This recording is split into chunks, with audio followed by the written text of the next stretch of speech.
किरीट सोमय्या यांना नेहमीच हिंदू मुस्लिम असे दंगे भडवायचे आहेत। अस्थिर वातावरण करायचं त्यांचं षडयंत्र आहे। अंजनगावसारख्या म्हणजे शहर कम ग्रामीण भागातील जो काही हे आहे बहुल आहे त्यात हिंदू मुस्लिम आता सलोख्यानं नांदत आहेत आणि हा जो रोहिंग्याचा विषय त्यांनी काढला आणि सांगितलं की 1400 रोहिंग्यांना जन्माचे प्रमाणपत्र दिले, यामुळे भीतीचं वातावरण तयार होते आणि ते झालं सुद्धा।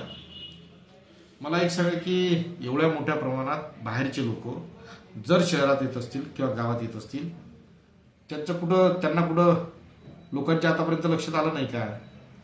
किंवा यांचं गृहविभाग आहे, गृहविभागाच्या लक्षात आलं नाही का? पोलिसांच्या लक्षात आलं नाही का? म्हणून हा काहीतरी गैरसमज पसरवण्यासाठी आरोप आहे। एक जरी रोहिंग्या गावात आला असता तर प्रशासनाच्या लगेच लक्षात आलं असतं, गावकऱ्यांच्या लक्षात आलं असतं, परंतु हे भीतीचं वातावरण या निमित्तानं किरीट सोमय्या यांना कळायचं आहे।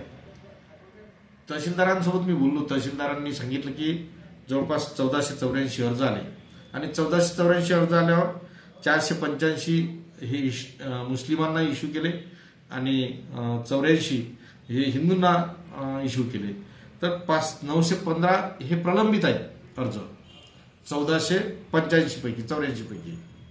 मग 1400 रोहिंगे आले कुठून? हा विषय आहे।